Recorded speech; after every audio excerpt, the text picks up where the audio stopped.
I was really amazed about how strong he was and how he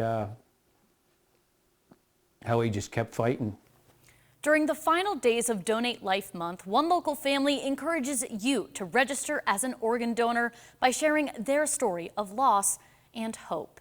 This is Matthew Calvi, known for his great sense of humor with funny t-shirts, love of music, and never giving up. He died back in December waiting for a kidney transplant, but not before giving the gift of life to someone else. Special, unique, funny. He just said things to people so that they always remembered him. Frank and Joanne Calvi describe their son Matthew as one of a kind.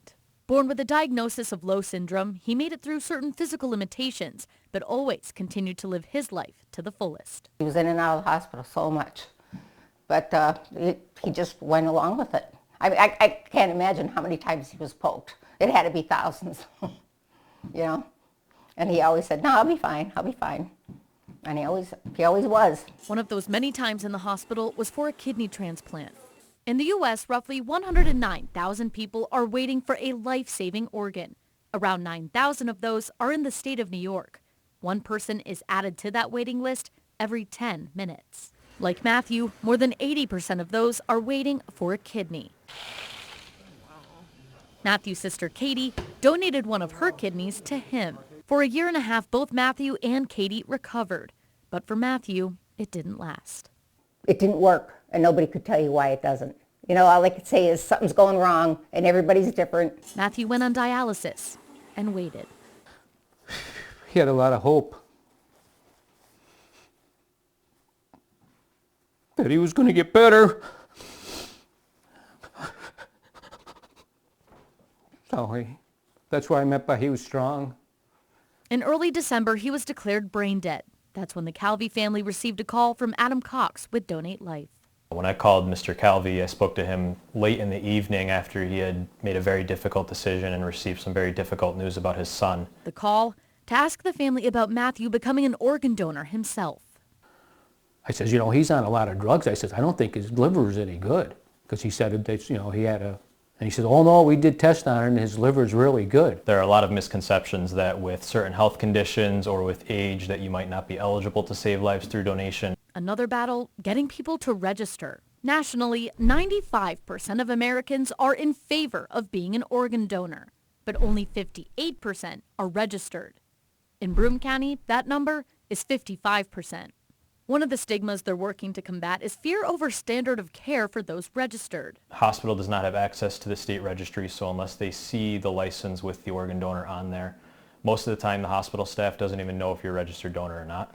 The hospital provides the same standard of care to every individual regardless of donor designation. For the Calvis, knowing Matthew would save someone else's life made the decision less difficult. I guess that's just the way our family is, you know. It's not always about you, it's about other people too.